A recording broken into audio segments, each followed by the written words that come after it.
Evangelho de Lucas, capítulo 4. Nós vamos ler do versículo 1 ao versículo 13. Evangelho de Lucas, capítulo 4. Leremos do versículo 1 até o versículo 13. Algumas Bíblias, no começo do texto ou do trecho, tem lá um título. A Bíblia que eu uso, a versão NVI, a nova versão internacional, tem como título desse texto, ou do trecho, A Tentação de Jesus. Alguém tem uma diferente? Jesus vence o ataque satânico. Jesus vence o ataque satânico. A tentação de Jesus, Jesus vence o ataque satânico. Lucas, capítulo 4, versículos 1 até o 13. Na minha versão diz o seguinte: Jesus, cheio do Espírito Santo, voltou do Jordão e foi levado pelo Espírito ao deserto, onde durante 40 dias foi tentado pelo diabo. Não comeu nada durante esses dias e ao fim deles teve fome. O diabo lhe disse: se és o Filho de Deus, manda esta pedra transformar-se em pão. Jesus respondeu: está escrito, nem só de pão viverá o homem. E o diabo o levou a um lugar alto e mostrou-lhe num relance todos os reinos do mundo.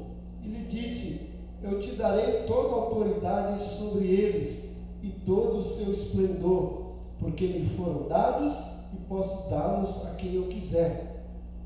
Então, se me adorares, tudo será teu. Jesus respondeu: está escrito, adore o Senhor, o seu Deus, e só a Ele preste culto.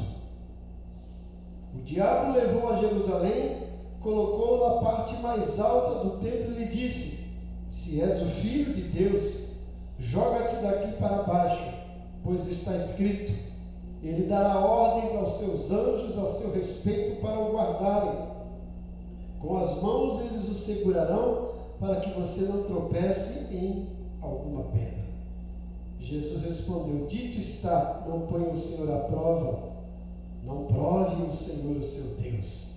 Tendo terminado todas essas tentações, o diabo o deixou até a ocasião oportuna. Esse texto que conta um pouco da vida de Jesus, e especificamente a tentação de Jesus, que é relatada não apenas por Lucas nesse capítulo 4, mas também é relatada por Mateus, também no capítulo 4, do versículo 1 ao 11, também relatada por Marcos no capítulo 1, versículo 12 e 13. Esse texto nos relata a tentação de Jesus. Jesus, como Filho de Deus, mas que viveu aqui como homem, foi tentado pelo diabo. O interessante é que quando a gente pensa nesse texto, pensa na tentação de Jesus, a gente acha que o diabo apareceu uma só vez para Jesus e o tentou e foi embora. Mas quando a gente olha esse texto e percebe algumas nuances que a gente às vezes acaba despercebido se não olhar com atenção. O texto começa dizendo: Jesus, cheio do Espírito Santo, voltou do Jordão e foi levado pelo Espírito ao deserto, onde durante 40 dias foi tentado. Então o diabo não foi lá, tentou e foi embora durante 40 dias.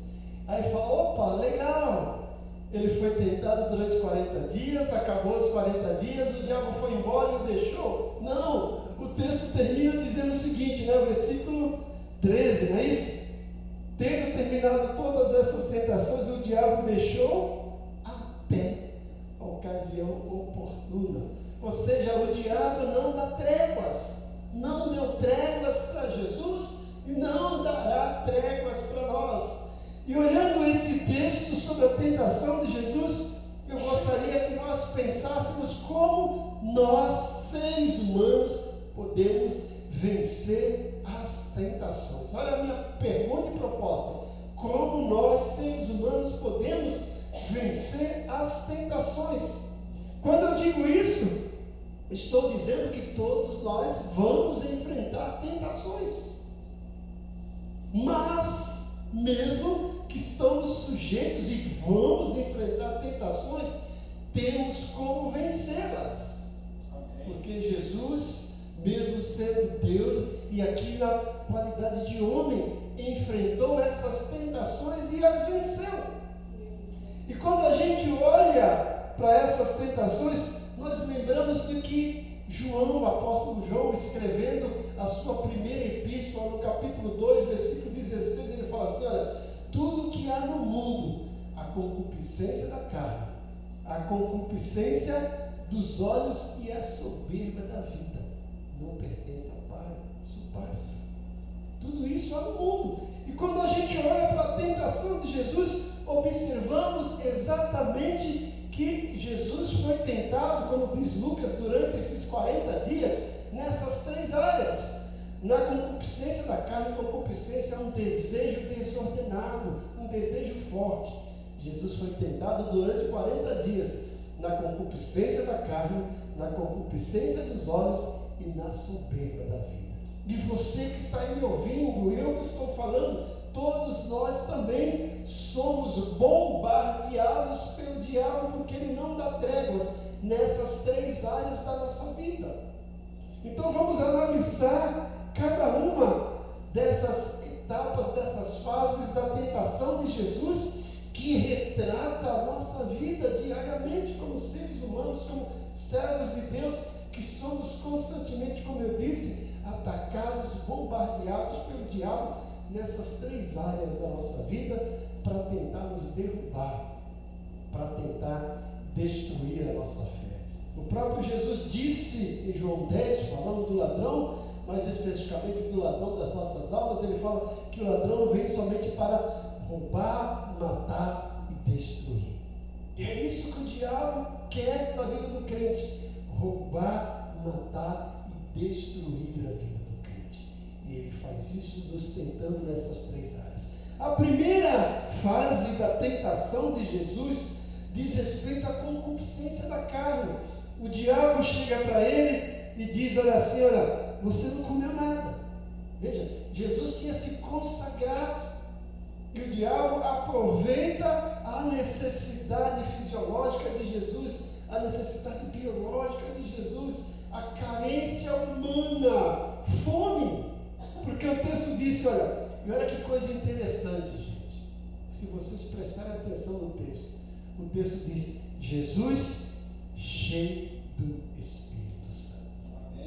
Então não importa se você é cheio do Espírito Santo, não importa se você tem uma comunhão fantástica com Deus, e é justamente por causa disso que o diabo quer te destruir. O fato de você ser um crente espiritual, ser cheio do Espírito Santo, não te isenta de ser tentado. Jesus, Filho de Deus, e agora cheio do Espírito Santo, foi tentado. Foi levado lá pelo deserto e foi tentado durante 40 dias. E o texto fala que ele não comeu nada durante esses dias, mas no fim deles ele teve fome, como todo ser humano. E aí o diabo chega e aproveita aquela necessidade e diz para ele: olha, se és filho de Deus, manda esta pedra transformar-se em pão. Em outras palavras, tu está com fome, use o teu poder e satisfaça a sua fome, satisfaça o seu desejo. Então nós temos aqui que o diabo tenta o ser humano nessa primeira área, que é a concupiscência da carne, que é a carência humana. Todos nós temos nossas carências, e uma das carências é a necessidade de nos alimentarmos, de suprir a nossa fome, os nossos desejos. A estratégia de Satanás é fazer com que cada um de nós atropele a Deus, atropele a nossa fé, para satisfazer os nossos apetites da carne, não apenas a fome. Quando a gente fala aqui da carne, nós estamos falando apenas do corpo, mas da nossa natureza pecaminosa, que tem suas carências e tem os seus desejos. E Satanás aproveita isso. Isso é aquela religião, gente, do egoísmo. O que importa é o que eu sinto. Isso que importa. Eu não estou preocupado com o que Deus pensa, eu não estou preocupado com o que Ele espera de mim. Eu estou preocupado com aquilo que eu sinto. O diabo faz isso. E o que é preciso, o diabo faz isso, né? Olha, você precisa se preocupar com aquilo que você deseja, aquilo que você sente. E que é preciso satisfazer esses desejos pessoais. E o ser humano está aí. Esquece de Deus. Diz que Deus é prioridade. Buscar em primeiro lugar o reino de Deus. Mas na realidade ele está buscando o reino dele, não o reino de Deus. Porque ele quer satisfazer as suas necessidades. E é isso que o diabo assopra nos nossos ouvidos. Olha, você é filho de Deus. Você tem poder para isso. Vá satisfazer os seus desejos, porque Deus te ama, Deus é amor, Ele quer que você seja feliz. Não é esse discurso que o mundo faz para nós? O importante é ser feliz. Deus não quer ninguém insatisfeito, Deus não quer ninguém triste, Deus não quer ninguém infeliz. Deus quer o ser humano feliz. Essa religião do egoísmo, para satisfazer os nossos desejos, né? E como é que a gente aplica isso na nossa vida? Às vezes os namoros ilícitos que a Bíblia condena, lugares ilícitos que a gente não deve estar, mas a gente quer estar lá. Lugar que a Bíblia proíbe. Se a Bíblia não proíbe, tudo bem, mas se a Bíblia proíbe, condena, fique longe. Apóstolo Paulo fala em 1 Tessalonicenses capítulo 5, abstende-vos de toda aparência do mal. Ele nem fala mal. Olha, se já tem uma cara de mal, se já aquilo aparenta que é mal, fique longe. Ele fala para os jovens, né? Fugir das paixões da mocidade. Então o diabo quer nos derrubar, nos oferecendo coisas que vão satisfazer as nossas necessidades, a carência humana, né? Mas enquanto a proposta do diabo é essa, para satisfazer os nossos desejos, como é que a gente vence isso? É não aceitando a proposta do diabo. Jesus disse não para o diabo. A gente vence não aceitando a proposta do diabo e dizendo sim para a proposta de Jesus. A proposta de Jesus é que Deus tenha a nos oferecer algo de uma qualidade maior. Enquanto o diabo disse, olha, pegue essas pedras e transforme em pão. O que Jesus disse? Nem só de pão viverá o homem, né? Mas de toda palavra que sai da boca de Deus. Jesus está dizendo, olha, eu preciso comer, eu tenho fome, mas existe uma fome maior que eu preciso satisfazer. É a fome de Deus, é a fome de fazer a vontade de Deus. Por isso que nem só de pão o homem vai viver, mas de toda a palavra que sai da boca de Deus. Então quando o diabo vem com uma oferta para satisfazer os nossos desejos, e esses desejos são pecaminosos, são errados, são escusos, eu vou dizer não. Olha, importa obedecer a Deus e não os homens. Importa obedecer a Deus e não os meus desejos pecaminosos. Importa fazer a vontade de Deus e não as ofertas de Satanás. Satanás está aí, sem a gente perceber, nos oferecendo tantas coisas. O apóstolo Paulo fala em Coríntios que Satanás é especialista em trazer sutilezas. O que são sutilezas? São argumentos que parecem ser bons e verdadeiros, mas que por trás tem desejos ou intenções escusas, intenções de nos afastar de Deus e que a gente não percebe. O diabo faz isso. E ele fez isso lá com Eva. Veja lá, olha, está vendo aquilo ali? Deus falou para você não comer. E a Bíblia fala que Eva olhou e desejou aquilo, e foi lá e comeu. Ele faz isso. Tira a nossa atenção e vai das nossas necessidades, da nossa carência. A primeira tentação de Jesus diz respeito a isso, a concupiscência da carne, de satisfazer a nossa carência humana. E a estratégia dele, de Satanás, é fazer com que cada um de nós entenda que os nossos apetites precisam ser satisfeitos, porque o que vale é ser feliz, o que vale é ter as nossas necessidades supridas. Não é isso que a palavra de Deus fala, certo? A segunda tentação de Jesus, a segunda fase, diz respeito à concupiscência dos olhos, certo? A carência humana aí é o poder, é o status, é a autoridade, é a necessidade de ter posses. Veja que o diabo leva Jesus, né, e fala assim: está vendo todos esses reinos do mundo? São meus, e eu vou te dar, se você prostrado me adorar. Então o diabo vem com essas ofertas, e o ser humano tem essa vontade de ter fama, de aparecer, né? De estar em evidência. Ninguém gosta de ser um patinho feio, né? Ninguém gosta de ser ali a Cinderela, que é a gata borralheira, né? Todo mundo quer ser a princesa, né? Quer estar em evidência, mas às vezes isso rouba o nosso foco de servir a Deus. E a pessoa quer ter poder, quer ter autoridade, é necessidade de possuir, de ter. Nós falamos um pouco de manhã hoje, né? As pessoas querem ter do bom e do melhor, e às vezes tem que trabalhar mais do que é necessário, acaba prejudicando o seu corpo, acaba perdendo aquilo que é essencial para ter.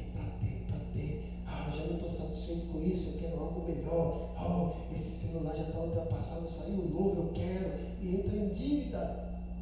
Quer estar em fama, quer estar em evidência. Essa é a carência humana, e o diabo sabe disso.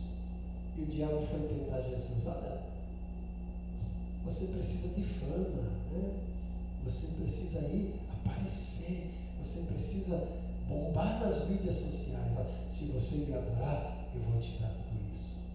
Lembre, gente, o diabo não dá nada de graça.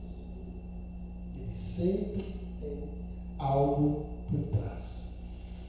Ele quer comprar-nos, ele quer nos escravizar.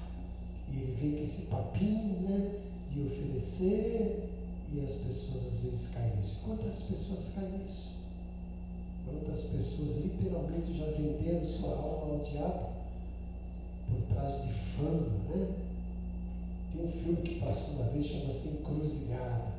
Conta um pouquinho disso. Às vezes algumas novelas lá contam um pouquinho disso. Pessoas que fizeram pacto para estar em evidência, para ter poder, né? Para ter corpo fechado. São as coisas que a gente precisa entender. E o diabo tentou fazer isso com Jesus, e com certeza ele vai tentar fazer isso com a gente. A estratégia de Satanás nessa área é satisfazer as nossas ambições humanas, só que em troca disso ele quer ser adorado, ele quer ser o seu Deus, o Deus da sua vida. Mas isso não é bíblico, né? E ele quis isso, gente. Satanás também queria status, queria poder. Quando a gente lê Ezequiel, quando a gente lê Isaías, conta um pouco da história de Satanás, porque o pecado começou lá no céu. Satanás era um anjo, né, de um posto bem alto, mas ele queria mais, não estava satisfeito com aquela posição de querubim, de Lúcifer, de anjo das luzes. Ele queria estar no lugar de Deus, ele queria ser acima de Deus. E aí, o que aconteceu? Ele foi expulso do céu. E hoje o lugar dele é o inferno. Ele sabe disso. E ele não quer estar lá sozinho.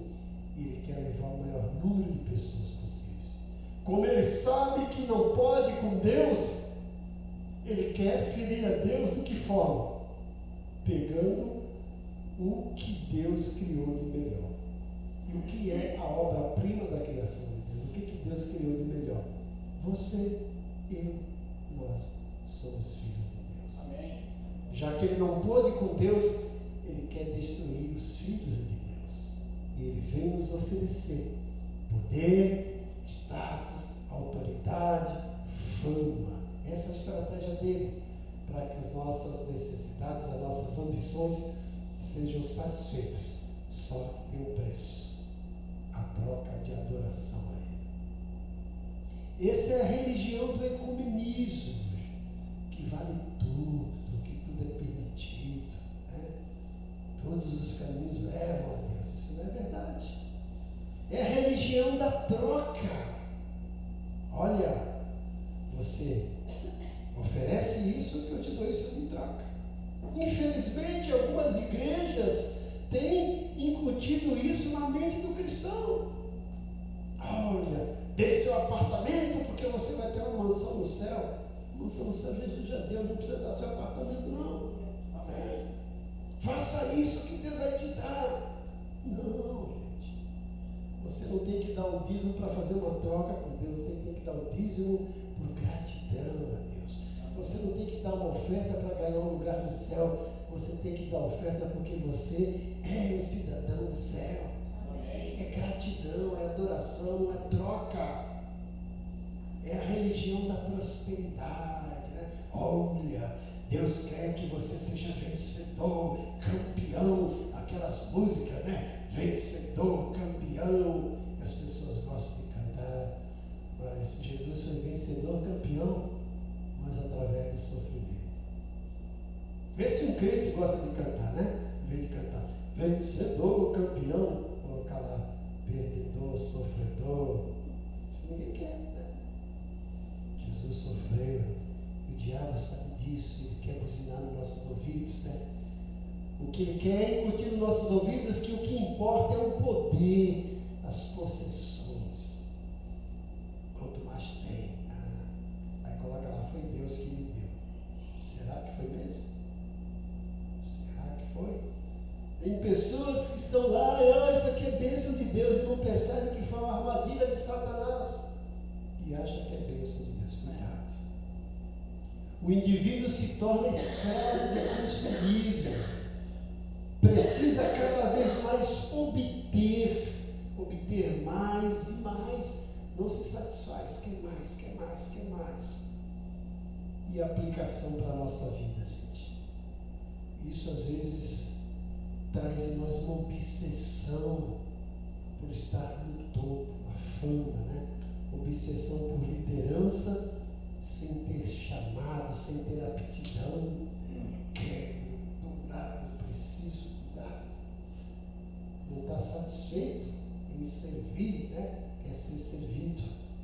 Mas Jesus deu uma lição para alguns dos seus discípulos que pensavam assim, lá em Marcos capítulo 10, se não me engano, no versículo 35 a 45, 2 discípulos chegaram: olha, mestre, nós queremos te fazer um pedido, nós queremos que lá no teu reino tu permitas que nós se assentemos ao teu lado, uma à direita e outra à esquerda.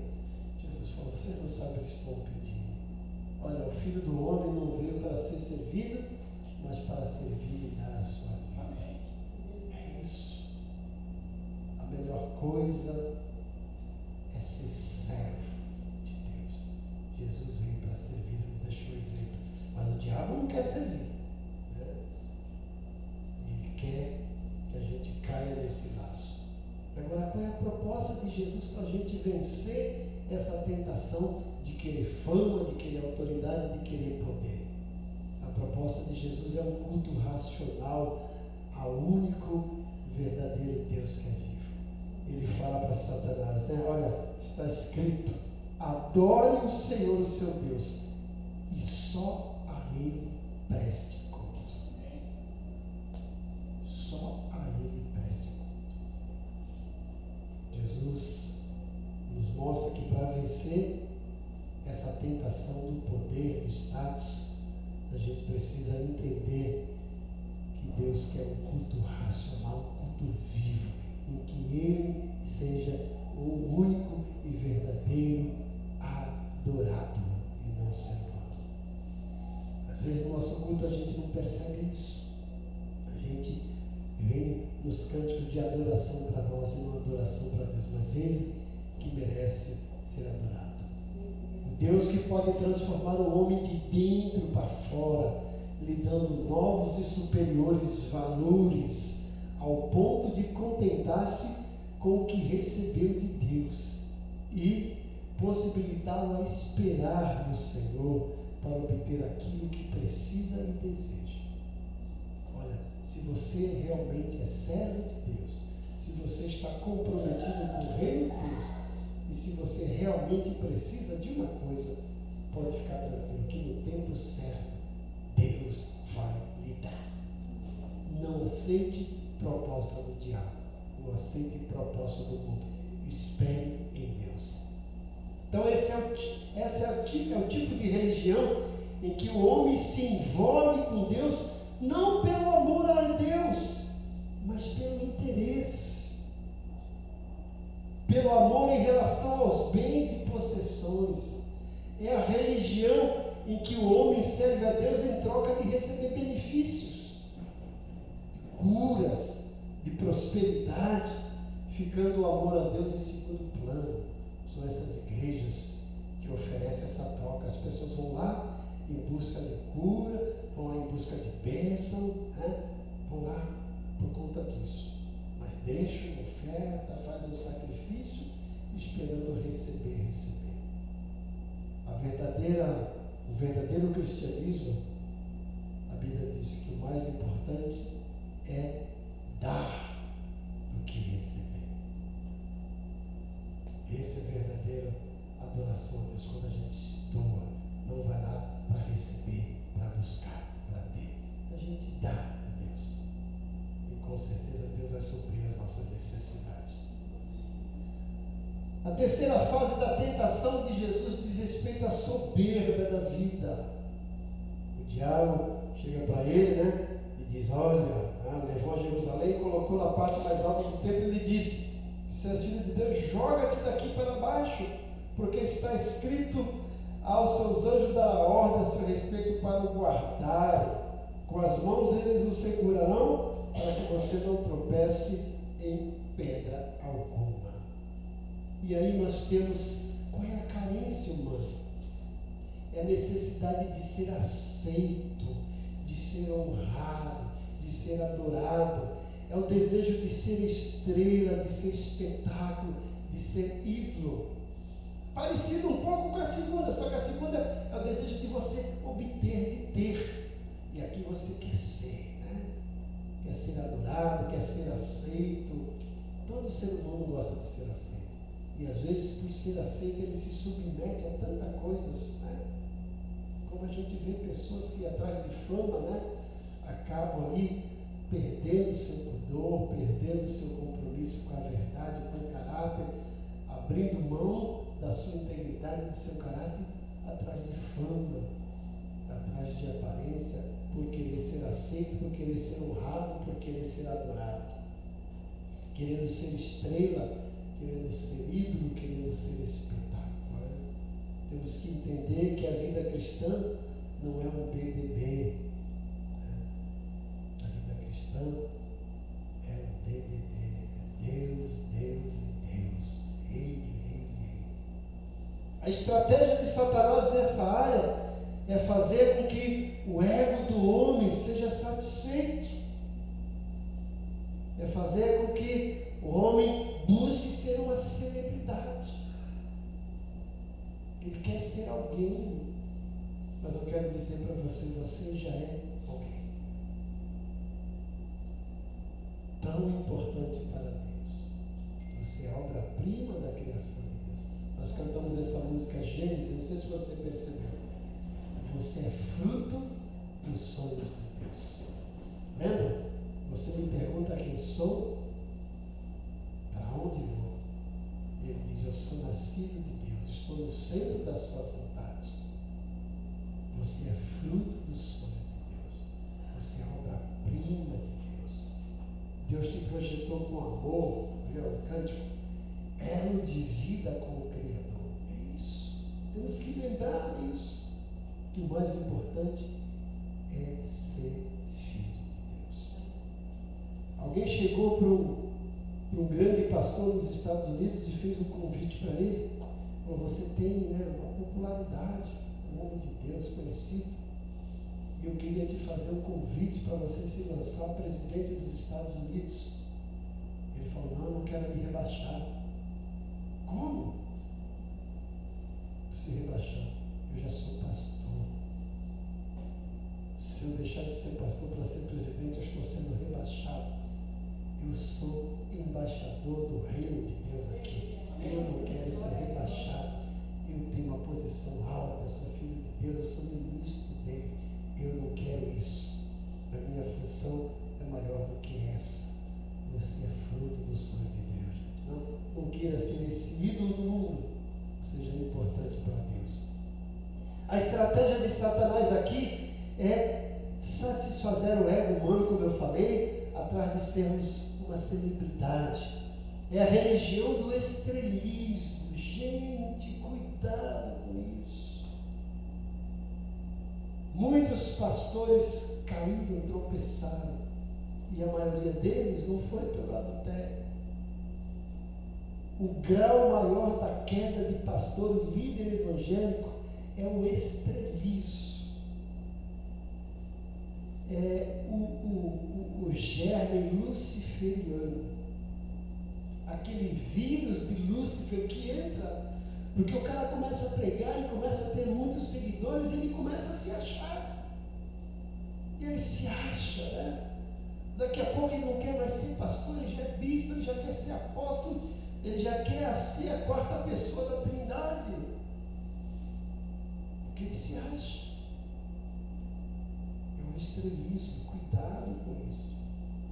O estrelismo tem derrubado muitas pessoas. Então, o que importa é ser adorado, é ser reverenciado, é ser notícia. O indivíduo acaba perdendo a sua identidade própria para viver de aparência, a fim de agradar a todos, com o intuito de ser uma celebridade. Lembre, quem quis ser celebridade foi Lúcifer, se deu mal. Então, cuidado.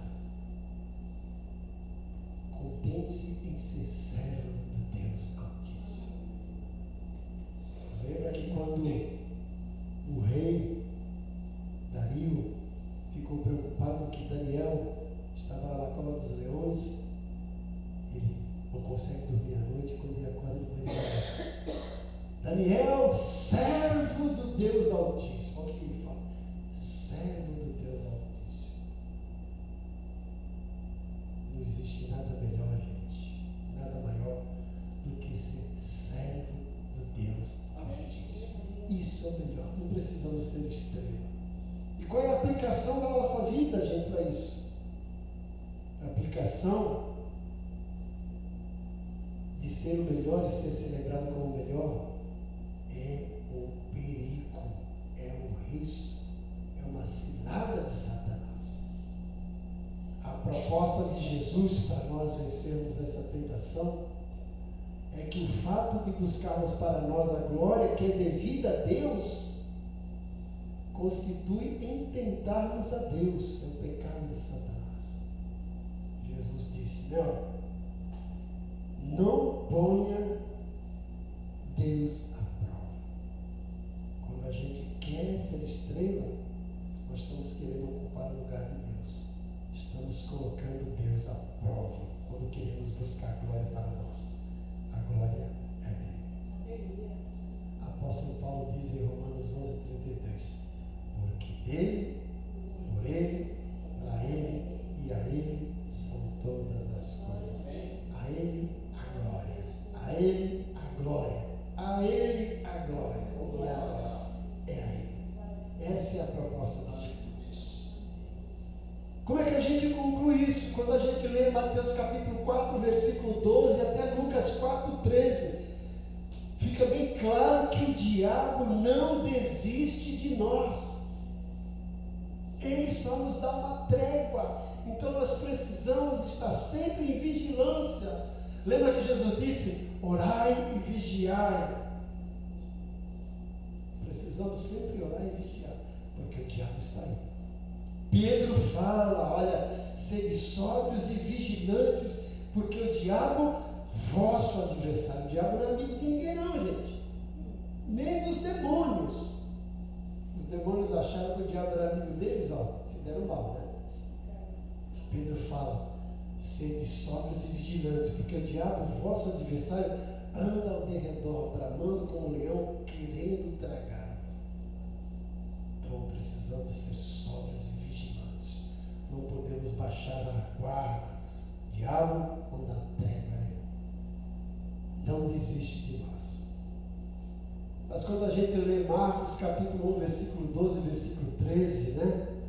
Fala que depois disso, depois dessa tentação, o que aconteceu? Os anjos foram lá e serviram Jesus. Agora imagine se Jesus tivesse sucumbido às ofertas de Satanás. Não precisava disso. Deus tinha um banquete melhor para Jesus. Depois que essa fase aqui da tentação acabou, fala que os anjos serviram a Jesus. Amém. Gente, Deus tem um exército de anjos para nos servir. Amém. Ele tem o melhor para nós. Ele tem um maná que vem do céu. A gente não precisa nada de Satanás. Deus tem o melhor para nós. E se a gente ler o versículo 14 e 15, olha, veja que depois o que diz no versículo 14 e 15 que a gente não leu de Lucas 4. Jesus voltou para a Galileia no poder do Espírito. O que isso tem a ver? Quando a gente lê o versículo 1, ó, Jesus cheio do Espírito foi para o Jordão e foi levado para o deserto.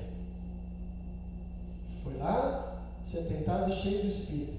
E agora, depois que ele foi tentado, o versículo diz: Jesus voltou para a Galileia no poder do Espírito. O Espírito Santo estava com ele porque ele venceu a tentação no poder do Espírito. E por toda aquela região se espalhou a sua fama. Ele não precisava das ofertas de Satanás para ser adorado. Ele foi famoso por servir a Deus. Deus tem o melhor para nós.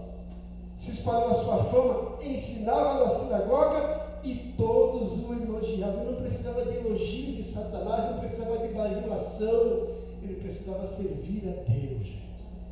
Isso significa que nós só teremos um ministério eficaz se vencermos as tentações. Então lembre-se disso, gente. Se Jesus foi tentado, não acho que você é super-herói, que você não vai ser tentado. Com certeza você vai. O diabo não dá tréguas, ele está sempre querendo nos derrubar. Mas enquanto mais a gente resistir, mais forte vamos ficar. E o Senhor quer nos usar, quer nos abençoar. Curve sua cabeça. Vamos orar.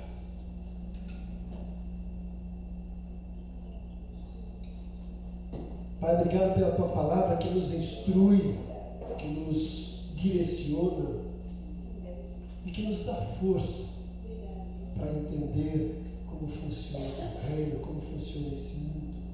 Como é bom ler esse texto da tentação de Jesus e que nos serve de parâmetros, de orientações para vencermos as tentações diárias de Satanás.